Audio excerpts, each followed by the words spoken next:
اور جب مغرب کا وقت آیا تو لوگوں نے چند ہزار لوگ رہ گئے, نماز کی نیت باندھی. توجہ کرنا میری بات پہ, ایک مسئلہ بھی سمجھ میں آئے گا. لوگوں نے نماز کی نیت باندھی تو حضرت مسلم بن عقیل امامت کر رہے ہیں, ہاتھ باندھے ہوئے ہیں. تو بہت سارے لوگوں نے پیچھے ہاتھ چھوڑ دیے. ایک بندے نے دوسرے سے پوچھا وہ ہاتھ کیوں نہیں باندھتے؟ کہنے لگے اگر عبید اللہ ابن زیاد کے کسی بندے نے دیکھ لیا نا تو ہم اسے کہیں گے ہم تو نماز پڑھ ہی نہیں رہے تھے, ویسے ہی کھڑے تھے, ہاتھ ہی نہیں باندھے سرے سے. جب نماز کی امامت باندھی تو 10-11 صفیں تھیں. جب مسلم بن عقیل رضی اللہ تعالیٰ عنہ نے سلام پھیرا تو پیچھے بندہ ہی کوئی نہیں تھا. حضرت مسلم بن عقیل کو گرفتار کیا گیا. عرب کا رواج تھا دشمن کو سخت سزا دیں تاکہ باعث عبرت بنے. بہت اونچا مینار تھا کوفے کا, گورنر ہاؤس کا, اوپر لے جا کے جناب مسلم بن عقیل کو زمین پہ گرایا گیا. اور جب وہ شہید ہو گئے تو شہید ہونے سے ایک رات پہلے وہ خط لکھ چکے تھے امام حسین کو کہ آپ آ جائیں, حالات بڑے اچھے ہیں. خط ملا تو امام حسین مکے سے کوفے کی جانب چل پڑے. امام علی مقام رضی اللہ تعالیٰ عنہ جب چل پڑے تشریف لا رہے تھے تو رستے میں فرزق شاعر ملا, بڑا محب اہل بیت تھا. رستے میں ملاقات ہوئی, اللہ اکبر. حضرت مسلم بن عقیل جب گرایا شہید ہو گئے تو پھر اس نے اس طرح کیا کہ آپ کی لاش کو لٹکا دیا چوک میں. لوگ دیکھتے تھے تو عورتیں بچوں کہتی تھی تو نے باہر نہیں نکلنا, ہم نے نہیں امام حسین کے ساتھ چلنا, بس بڑا خوف ہے, کوئی بندہ نہ باہر نکلے, کوئی نہیں ضرورت ہمیں, حالات بہتر ہوگی تو دیکھی جائے. آج کتنے لوگ ہیں, کتنی دیگیں پکی, کتنی نیازیں بٹی, کیا کچھ ہوا. آپ ناراض نہ ہونا, میں آپ میں سے ہوں, آپ مجھ سے ہیں, یہ بات آپ کی نہیں میری سب کی ہے. آج بھی اگر امام حسین کے نام پہ جان دینے کی باری آئے گی تو دیگیں ہی رہ جائیں گی. ناراض تو نہیں ہو گئے آپ لوگ؟ فٹافٹ مائیں کہیں گی باہر نہیں جانا, بالکل پتر سانو کی لگے, سارا دن کوئی ہمارے لیے. وہ پیر صاحب تو کرتے رہتے ہیں باتیں, ان کا تو کام ہے, خبردار ہم نے نہیں جانا.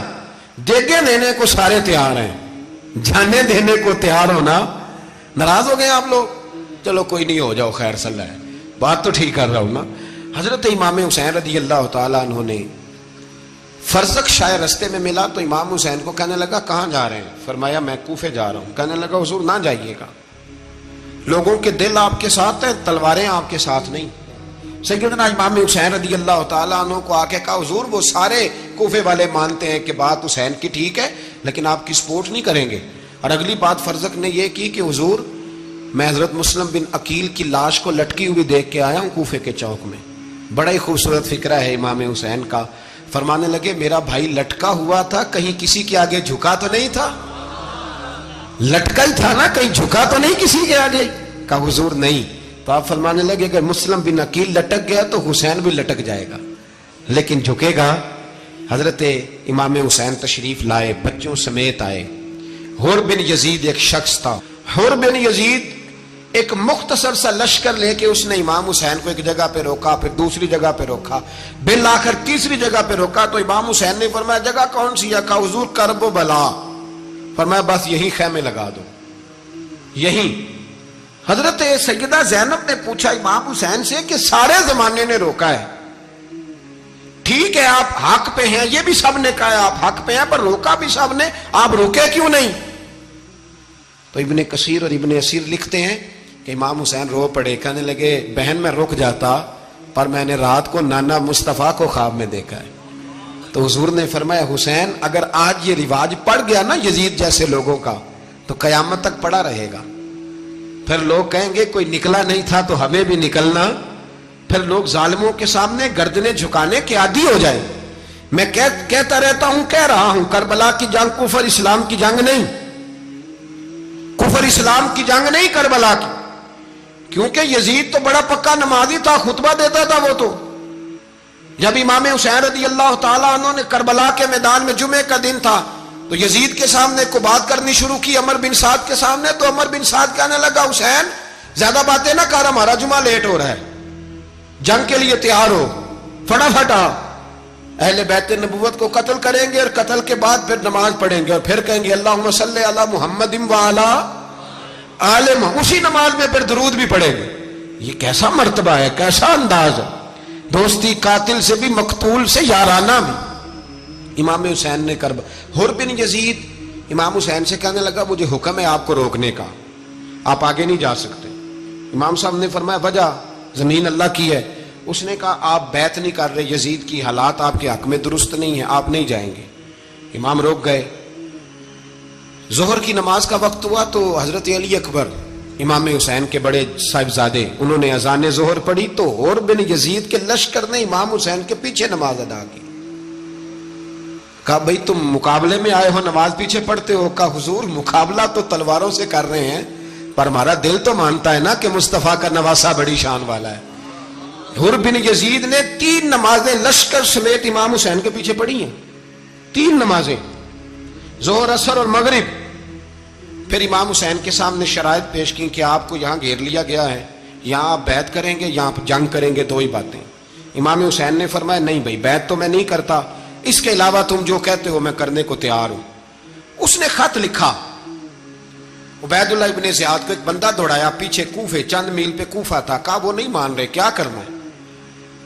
تو حسین ابن علی ہے, میں زیادہ دیر انہیں روک بھی نہیں سکتا.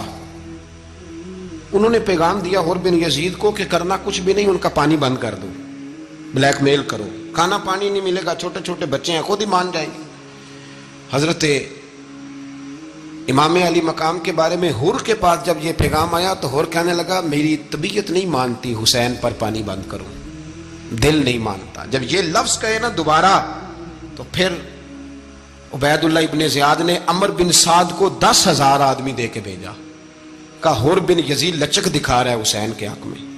ایک رے کا علاقہ تھا, بڑی وہاں فصل ہوتی تھی, لوگ کوشش کرتے تھے وہاں کا گورنر بننے کی, کوشش کرتے تھے. تو عبید اللہ ابن زیاد کہنے لگا تمہیں رے کی گورنری ملے گی, سب سے سرسبز و شاداب علاقہ, تمہیں وہاں کا گورنر بنایا جائے گا اگر حسین کے خلاف لڑو گے.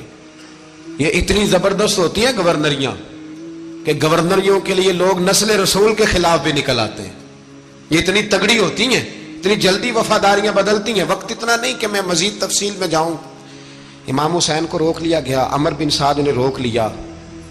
1 محرم کو امام آئے, 7 محرم تا روکا گیا, 7 محرم کو پانی بند کر دیا. جانور پانی پیتے تھے, گھوڑے پیتے تھے, کتے پیتے تھے, لیکن مصطفیٰ کے گھرانے کو پانی پینے کی اجازت. 3 دن تک پانی بند رہا. 9 محرم کو عمر بن سعد نے اور لوگ بلائے. شمر ایک بڑا سخت آدمی تھا, سنگ دل بدبخت, جس نے حضرت علی اصغر کے گلے پر تیر مارا تھا, وہ اور لشکر لے کے آیا. رات کو کہنے لگا امام حسین رضی اللہ تعالیٰ عنہ سے کہ بس بڑا ہو گیا, یہ 9-10 محرم کی درمیانی رات, یہاں آپ جنگ کریں گے یا آپ بیعت کریں گے, 2 ہی باتیں. امام حسین اندر گئے, سیدہ زینب سے مشورہ کیا, باہر آئے, فرمایا بات وہی ہے جو پہلے دن والی ہے. امام حسین رضی اللہ تعالیٰ عنہ نے فرمایا بھائی بیعت تو میں نہیں کرتا, باقی جو تمہارا پروگرام ہے.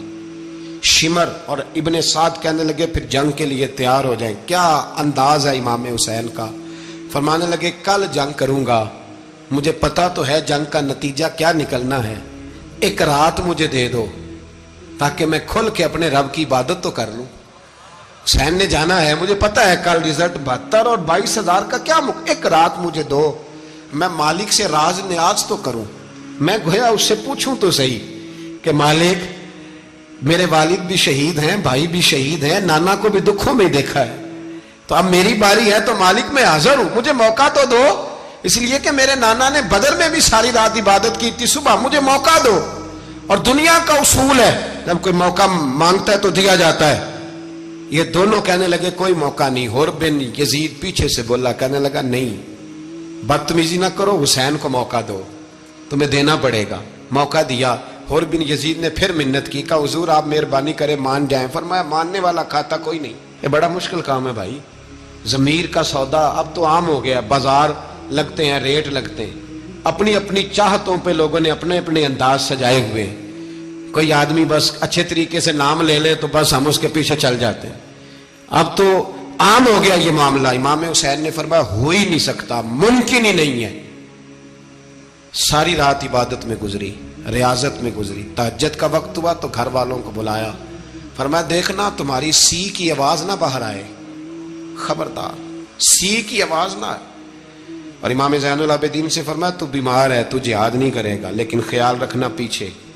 اور بڑی قیمتی بات بتا رہا ہوں, ہماری بیویاں کسی کے گھر میت ہو جائے تو 4 دن بخار نہیں اترتا. امام علی مقام نے سیدہ زینب سے فرمایا تو بڑی ہے، میری بہن ہے، پیچھے سارے بچے ہیں، جوان ہیں، ان کے حوصلے تیری ذمہ داری ہیں۔ صبح جنگ کا طبل بجنے لگا، فجر کی نماز پڑھی، سورج چڑھا، 10 محرم کا دن، جمعے کا وقت، جناب سیدنا امام حسین رضی اللہ تعالیٰ عنہ نے ریت پر سجدے کیے، لمبے سجدے، لمبی نماز، سورۃ الشمس کی آیات دوسری رکعت میں پڑھی تو سارا کربلا گونجنے لگا۔ کیا انداز تکلم تھا امام علی مقام کا۔ نماز مکمل ہوئی تو حور بن یزید، عمر بن سعد اور شیمر سے کہنے لگے واقعی حسین سے لڑو گے؟ پتہ نہیں کون ہے۔ قل لا اسألکم علیہ اجرا، تم نے نہیں پڑھا؟ الا المودۃ فی القربى، تمہاری آنکھیں بند ہیں۔ الحسن والحسین سید الشباب اہل جنہ، تمہیں نہیں پتا؟ کہنے لگا چپ کر، حکومت نظر آ رہی ہے۔ اور بن یزید کہنے لگا پھر میرا بھی فیصلہ سنو، مجھے حکومت نہیں چاہیے، مجھے جنت چاہیے۔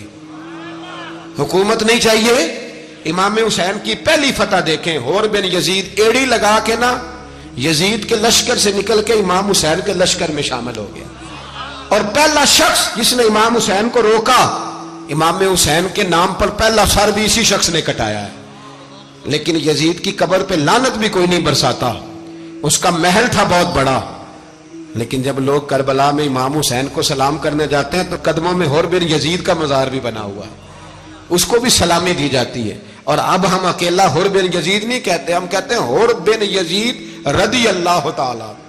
اب ہم اتنی تعظیم کرتے ہیں اس حور کی۔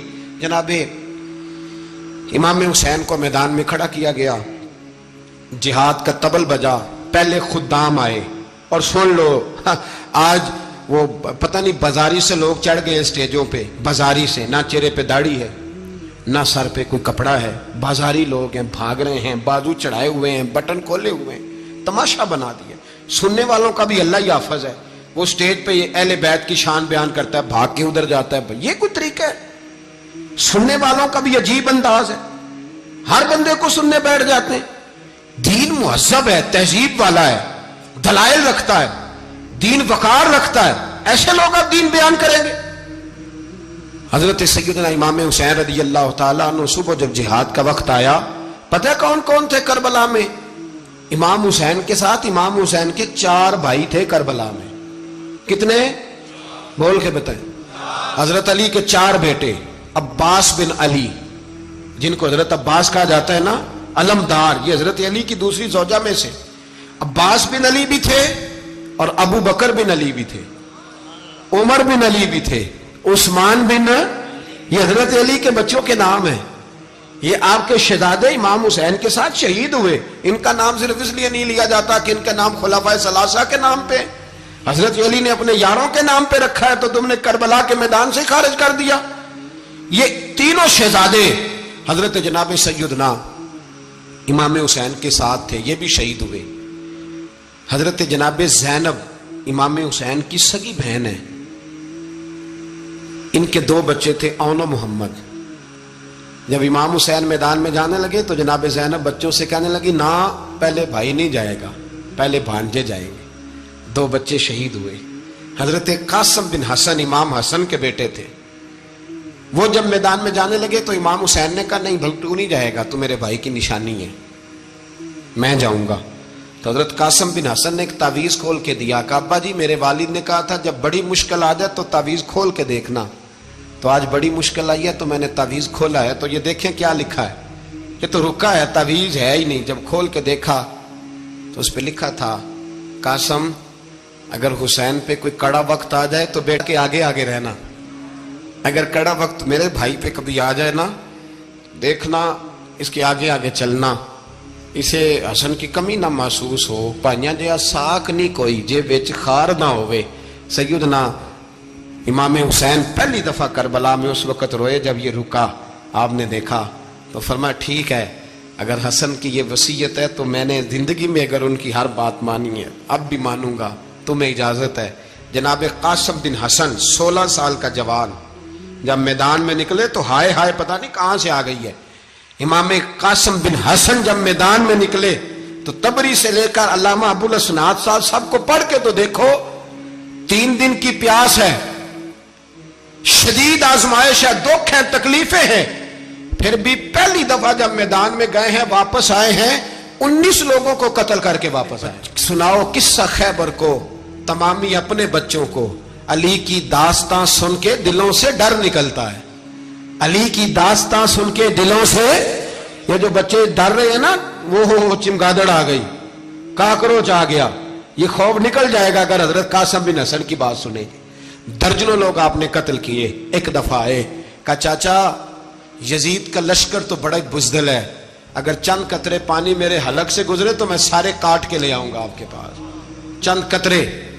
لیکن تھوڑی دیر گزری، عمر بن سعد کہنے لگا اکیلے اکیلے جاؤ گے تو علی کا پوتا ہے، یہ سب کو مار دے گا، کٹھے جاؤ. چاروں جانب سے تیر برسے، ایک تیر لگا آ کے گردن کے پیچھے، بس جناب سیدنا قاسم بن حسن گھوڑے سے نیچے گرے.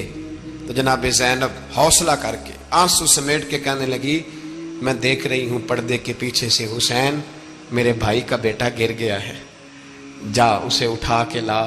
حضرت امام حسین ان کو اٹھا کے لائے تو امام حسین نے سینے سے لگایا ہوا تھا تو ان کے پیر، ان کا قد لگتا تھا امام حسین سے زیادہ ہے. اٹھا کے لایا، لٹا دیا گیا.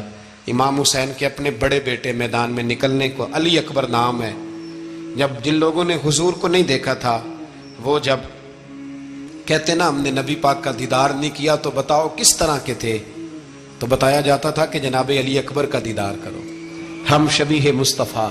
اور جب وہ گلیوں میں نکلتے تھے تو عورتیں چھتوں پہ چڑھ جاتی. جناب علی اکبر رضی اللہ تعالیٰ عنہ تلوار لے کے میدان میں نکلے، جوان بیٹے دینے بڑے مشکل. او یارو رٹا کیا ہے یہ تو بتاؤ، کہ ظالم آدمی حکمران ہے یار، یہ رٹا ہے، ایک ظالم کا رستہ روکنا ہے، اس رٹے کے لیے ہم شبیہ مصطفیٰ. جناب سیدنا امام علی اکبر میدان میں نکلے، بڑے لوگ مارے، بڑے، پھر ایک تیر ان کے بھی گلے میں لگا، اور جب وہ گرے نا زمین پہ تو حضرت امام حسین دوڑ کے آئے، دوڑ کے، اور جب تشریف لائے تو ان کے گلے سے تیر کھینچا تو ایک جملہ لکھا ہے صاحب تبری نے، اس نے حد کر دی. کہنے لگے تیر کھینچا تو امام حسین کی آنکھوں میں آنسو آئے. کہنے لگے کاش جناب ابراہیم آج میرے سامنے ہوتے تو میں انہیں کہتا کہ آپ نے تو بیٹا ذبح کرتے وقت آنکھوں پہ پٹی باندھی تھی، دیکھو میں کھلی آنکھوں سے بچے ذبح کر رہا ہوں، کھلی آنکھوں. کاش جناب ابراہیم خلیل ہوتے تو انہیں کہتا. جناب علی اکبر بھی شہید ہوئے. حضرت علی اصغر کو تو اچانک اٹھایا تھا امام حسین، باہر نکلے تو گردن پہ تیر لگا تو 6 مہینے کا بچہ وہ بھی شہید ہوا. خون اچھالا آسمان کی طرف تو کہا مولا دیکھ لے، میں نے 6 مہینے والا بھی نہیں بچایا، وہ بھی دے دیا ہے. پھر حضرت عباس کو بیٹیوں نے کہا کہ اب نہ، کچھ کہتے ہیں پہلے شہید ہوئے، کچھ نے لکھا بعد میں، کہ اب ہم سے پانی کے بغیر نہیں رہا جاتا. تو جناب عباس پانی کا مشکیزہ لے کے نکلے باہر، ایک ہاتھ کٹا، دوسرے پہ مشکیزہ وہ بھی کٹا، پھر پانی تو بھر لیا تھا لا نہ سکے، پھر گردن کٹی تو شہید ہوئے. بچوں کی بھی شہادت ہوئی. پر جب ان کا لاشا اٹھایا تو امام حسین کہنے لگے مولا اب نہ حسین کی کمر کمزور ہو گئی ہے، اب کمزور ہو، اور بھائی ایک میت ہو جائے تو 4-5 دن تو پوری آنکھیں نہیں کھلتی، کیسا جری خاندان ہے.